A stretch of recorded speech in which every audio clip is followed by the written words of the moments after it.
Welcome back to the channel. आज हम एक ऐसी बीमारी और ऐसी तकलीफ के बारे में बात करने जा रहे हैं जो माँ बनने के बाद खवातीन को खामोशी से अंदर ही अंदर खोखला कर देती है। हम बात कर रहे हैं सेवियर पोस्टपार्टम एनीमिया यानी खून की शदीद कमी के बारे में। अगरचा हम अक्सर सुनते हैं कि ये सिर्फ हमारे खतिये यानी पाकिस्तान और इंडिया का मसला है, लेकिन हकीकत ये है कि खून की शदीद कमी या सीवियर एनीमिया एक आलमी बरहान है जो दुनिया भर में माओं को शिकार बनाता है। दुनिया भर में मशरिक से लेकर मगरिब तक लाखों औरतें इस खामोश कातिल का शिकार होती हैं। जब एक औरत बच्चे को जन्म देती है तो उसके जिस्म से वैसे ही काफी मिकदार में खून ज़ाया होता है, लेकिन अगर उसके जिस्म में पहले से ही आयरन और खून की कमी हो तो ये ब्लड लॉस उसकी जिंदगी को एक ऐसी थकावट और कमजोरी की तरफ धकेल देता है जहाँ उसके लिए अपने नए बच्चे को उठाना भी एक पहाड़ उठाने के बराबर हो जाता है। आज हम इस संगीन मसले की गहराई में जाएंगे, समझेंगे कि जिस्म के अंदर आखिर क्या टूट होती है और कैसे एक माँ अपनी इस खोई हुई ताकत को दुनिया के किसी भी हिस्से में बैठकर वापस हासिल कर सकती है। खून की शदीद कमी को समझने के लिए हमें थोड़ा पीछे जाना होगा, उस वक्त जब आप उम्मीद से थी। हामला होने के दौरान एक औरत का जिस्म एक कुदरती करिश्मा अंजाम देता है। उसकी ब्लड वॉल्यूम यानी जिस्म में खून की मकदार तकरीबन 50% तक बढ़ जाती है ताकि वो अपने अंदर पालने वाले बच्चे और प्लासेंटा को खून फराहम कर सके। लेकिन इस नए खून को बनाने के लिए जिस्म को आयरन की बहुत बड़ी मकदार चाहिए होती है। कुदरत का निज़म कुछ ऐसा है कि बच्चा अपनी जरूरत का आयरन माँ के जिस्म से निखोर लेता है ताकि पैदाइश के बाद पहले 6 महीने तक उसके अपने आयरन स्टोर्स मुकम्मल रहें। बच्चा तो अपना हिस्सा ले लेता है, लेकिन माँ के अपने रिजर्व्स या खजाने बिल्कुल खाली हो जाते हैं। ग्लोबल हेल्थ रिपोर्ट्स के मुताबिक आलमी सतह पर लाखों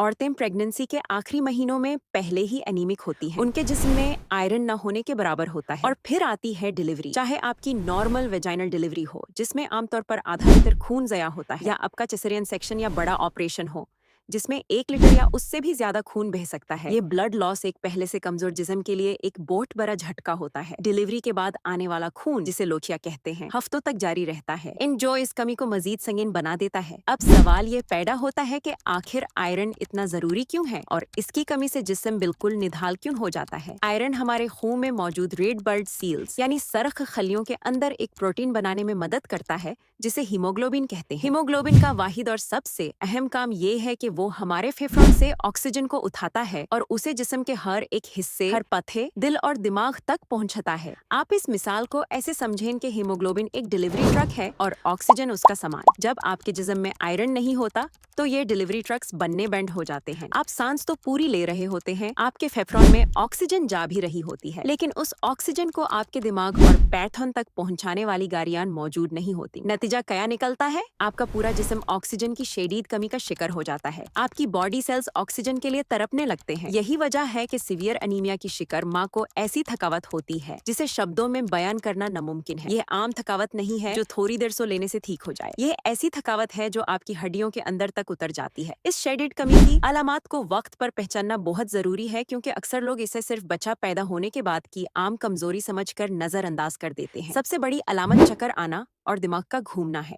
जब एक माँ लेट कर अचानक उठती है या बच्चे को उठाने के लिए झुकती है तो उसकी आंखों के आगे अचानक अंधेरा छा जाता है और उसे लगता है कि वो अभी बेहोश होकर गिर जाएगी। ये इस बात की वजह निशानी है कि उसके दिमाग को पूरी ऑक्सीजन नहीं मिल रही। इसके अलावा दिल की धड़कन का अचानक बहुत तेज हो जाना या पल्पिटेशंस होना एक आम अलामत है। क्योंकि खून में ऑक्सीजन कम है, इसलिए दिल को आम हालत से दुगनी तेजी से धड़कना पड़ता है ताकि जिस्म की जरूरत को पूरा किया जा सके। माँ आराम से कुर्सी पर बैठी होती है, लेकिन उसका दिल ऐसे धड़कता है जैसे वो अभी भगकर आई हो। सांस का फूलना, छोटे छोटे कमों पर हाँप जाना और जिल्द का बिल्कुल पीला या सफेद पड़ जाना, खास तौर पर आंखों के अंदर का हिस्सा और होंठ का सफेद होना आयरन की शदीद कमी की तस्दीक करते हैं। इसके साथ साथ बालों का गुच्छों की सूरत में गिरना, जो कि पोस्टपार्टम पीरियड में वैसे ही होता है, एनीमिया की वजह से इंतहा शदीद हो जाता है और बाल अपनी चमक खो देते हैं। यहाँ एक सबसे अहम और अक्सर छुपाई जाने वाली हकीकत पर बात करना इंतहा जरूरी है। सीवियर पोस्टपार्टम एनीमिया और माँ की जहनी सेहत यानी मेंटल हेल्थ का आपस में बहुत गहरा ताल्लुक है। दुनिया भर में लाखों माओं को पोस्टपार्टम डिप्रेशन या एंजाइटी की तशखीस दी जाती है, जबकि असल में उनका आपका जिस्म सिर्फ आयरन की कमी से लड़ रहा होता है, जब आपके पास बिस्तर से उठने की ताकत नहीं होती, जब आपको हर वक्त चक्कर आ रहे होते हैं और दिल अजीब तरह से धड़क रहा होता है, तो दिमाग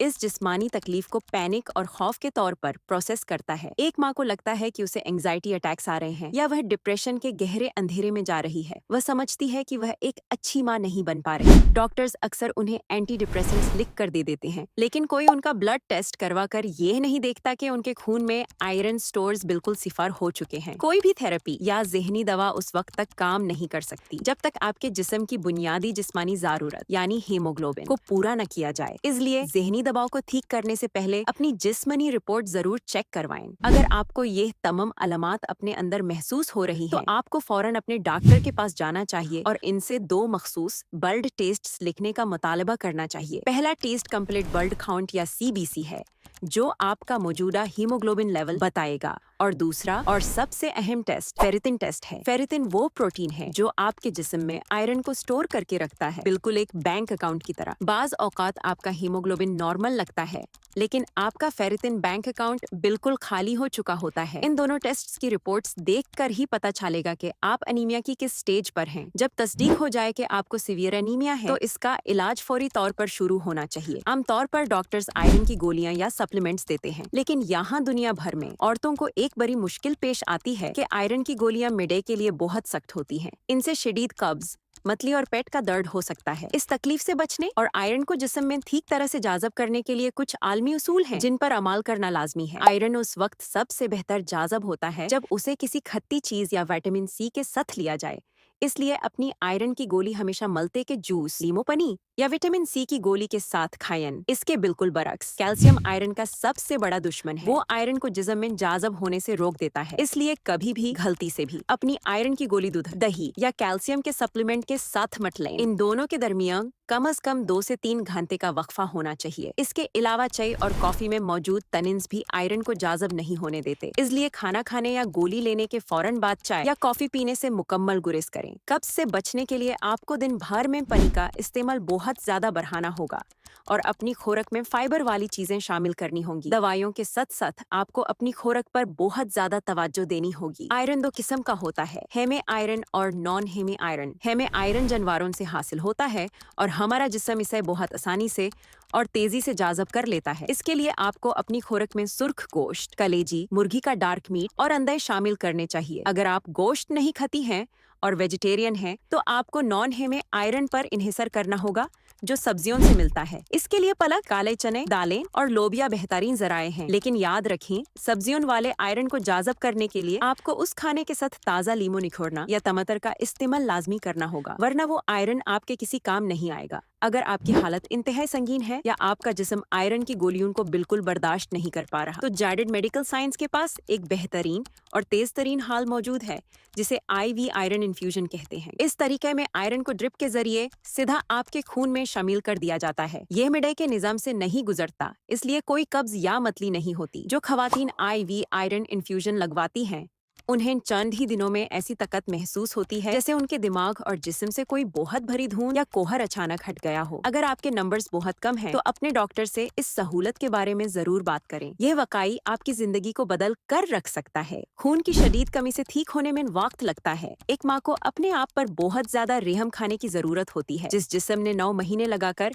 एक इंसान को बनाया और अपने तमाम खजाने खाली कर दिए, उसे वापस ठीक होने में भी हफ्तों या महीनों लगते हैं। जब आप अनीमिया का शिकार हों, तो अपने आप को सुपर वुमन बनने पर मजबूर मत करें। घर के कामों को बिल्कुल आखिरी तरजीह पर रखें। बिस्तर पर आराम करें। अपने शोहर और घर वालों से कहें कि वो बच्चे के बाकी काम, जैसे डियपर बदलना या उसे नहलाना, अपने जिम्मे लें, ताकि आप सिर्फ फीड करवाने और आराम करने पर तवज्जो दे सकें। आपकी जिस्मानी ताकत आपके बच्चे का सबसे बड़ा सहारा है। अपने ब्लड टेस्ट लाजमी करवाएं, अपनी गिजा को दवा समझ कर खाएं और याद रखें कि दुनिया के किसी भी कोने में बैठी हुई एक सेहतमंद माँ ही एक मजबूत नस्ल की बुनियाद रखती है। अपना पूरा ख्याल रखें, खुद से प्यार करें और मैं आपसे मिलता हूँ अगली वीडियो में।